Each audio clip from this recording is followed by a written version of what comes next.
An interactive session between the Revenue Mobilization Allocation and Fiscal Commission and the Senate Committee on Finance with regards the 2024 to 2026 medium-term expenditure framework and fiscal strategy paper held on Wednesday, 15th November 2023 at the conference hall of the new Senate building, National Assembly Complex, Abuja.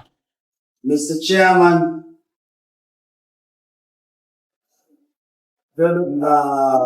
members of the Senate Committee on Finance, it is my honor to appear before you and present the opinion of Revenue Mobilization, Allocation and Fiscal Commission to the ongoing interactive session on 2024 to 2026 medium-term expenditure framework and fiscal strategy.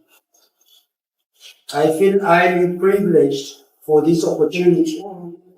In order to appreciate the presentation of the Commission on the subject, let me begin by reminding the distinguished members of this committee the functions of the Commission.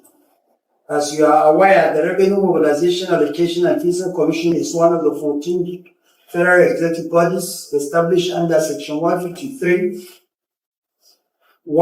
of the 1999 Constitution as amended. The functions of the Commission are provided under paragraph 32A part 1 of the third schedule of the same Constitution as follows. Monitor the accruals to and disbursement of revenue from Federation account. Review from time to time the revenue allocation formula and principles of operations to ensure conformity with changing realities, provided that any formula which has been accepted by an act of the National Assembly shall remain in force for a period of not less than 5 years from the date of the commencement of the act.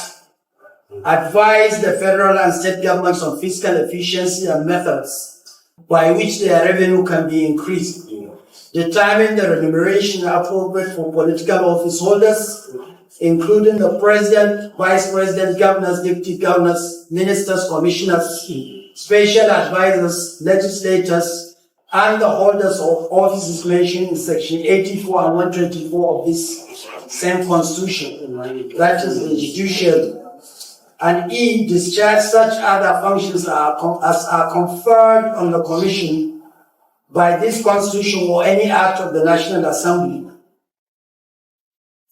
As distinguished members may be aware, the total revenue available to fund the 2023 federal government budget was estimated at 9.73 trillion naira.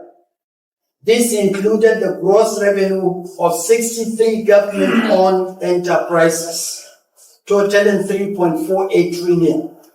The federal government oil revenue share was projected at 1.92 trillion. Non-oil taxes were estimated at 2.43 trillion. And the federal government independent revenues were projected to be 2.12 trillion, while other revenues are mounted to 76 billion in aggregate.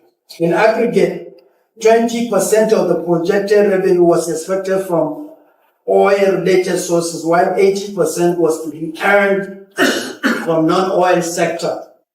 Distinguished members may also recall that in relation to the Federation account revenues, the 2023 budget was prepared with the assumption that subsidy on petroleum will remain up to the June of 2023 based on the 18-month period, in which case only 3.6 trillion was provided for PMS subsidies. In other words, in the words of the former Finance Minister and National Budget and National Planning, the projected fiscal outcome is based on premium motor fuel subsidy reform scenario. With this in mind, the Commission analyzed the revenue that accrued to the Federation account for the first half of 2023, January to June. The gross revenue that accrued into the Federation account in that period was 5.244 trillion naira. This was contained in the monthly report of the Federation Account Committee by the Central Bank of Nigeria under the caption CBN Federation Account Component Statement as summarized and presented in Table 1 below. NNPC did not really contribute anything. NUPRIC had a net revenue collection of over 823 billion, and the FIRS had over 3 trillion, and Nigerian Customs Services had over 764 billion, while the total is over 4 trillion 606 billion naira. There is a differential of about 500 billion. That is exchange differential. And then what was distributed was a little bit over 4 trillion naira. It can be seen from the table above that NNPC did not make any contribution to the Federation account. According to them, this was due to the subsidy issues. Consequent to the above subsidy scenario, the 2024 FGA revenue projection is based on the post-PMS subsidy regime. As distinguished members of the committee are aware, the President and the Commander-in-Chief of the Armed Forces of Nigeria, in his acceptance speech, he announced the removal of subsidy of PMS on May 29, 2023.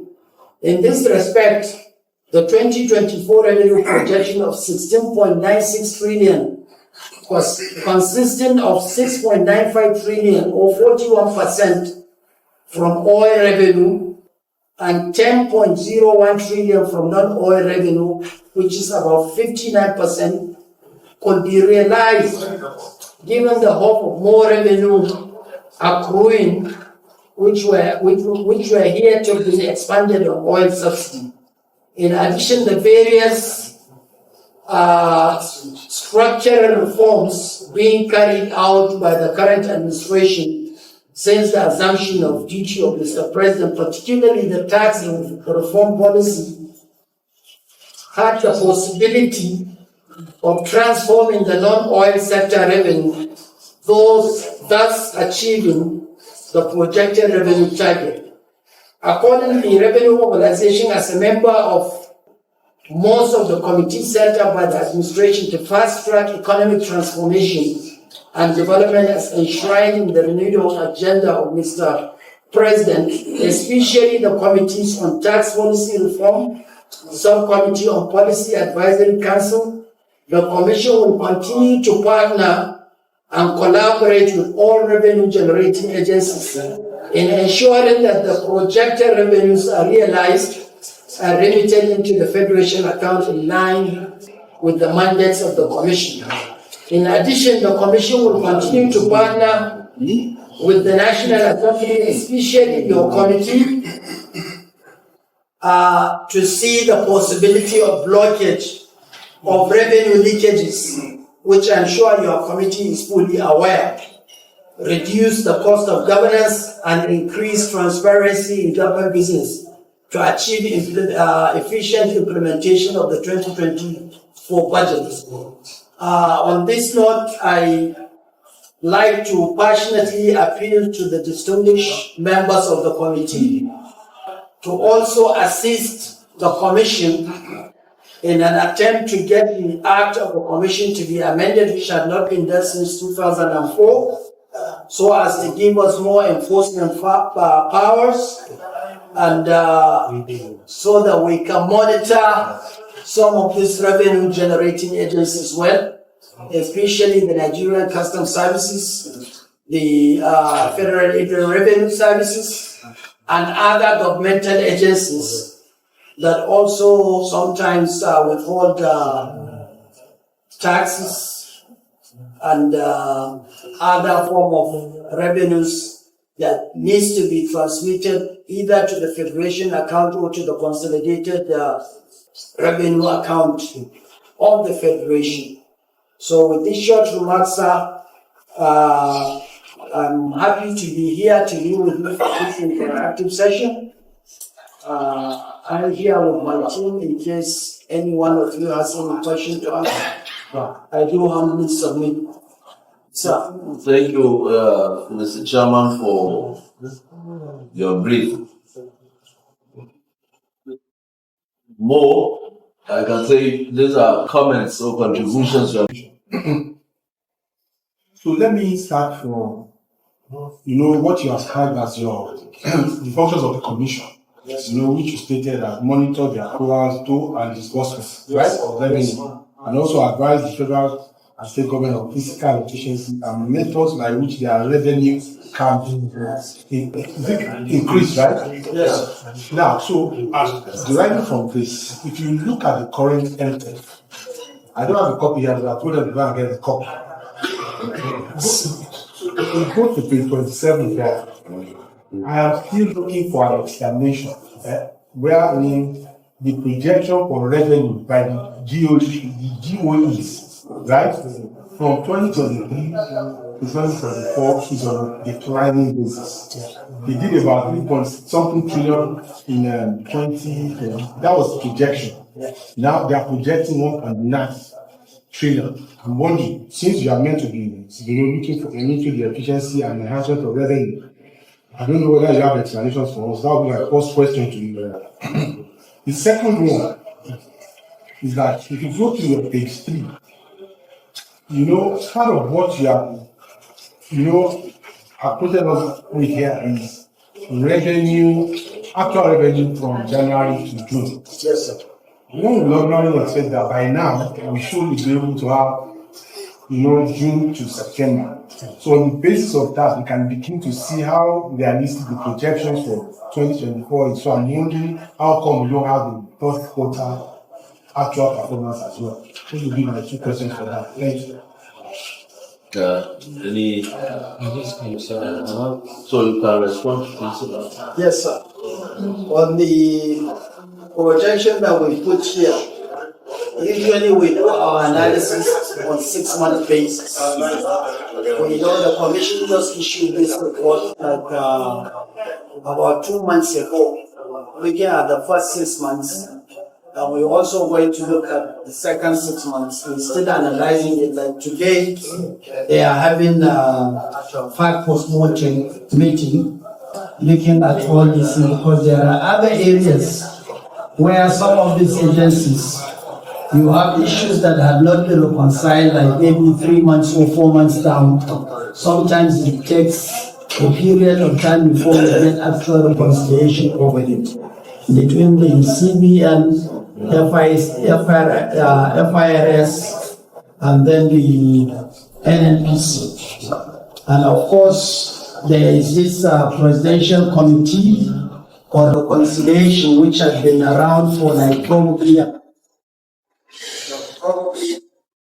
asking questions to some of these agencies. Sometimes when you write a letter to them to give you an explanation, unfortunately, it takes maybe 2 weeks, 3 weeks for them to respond to you. So the Fiscal Efficiency Commission and the Committee on Fiscal Efficiency have written to all those revenue generating agencies, are requested to know why this projection is downwards, and some of them have yet to respond, but some have started to respond to give reasons on why. One of the things that they usually say was the recession in the economy, the dollar exchange rate, and certain things like that. Thank you.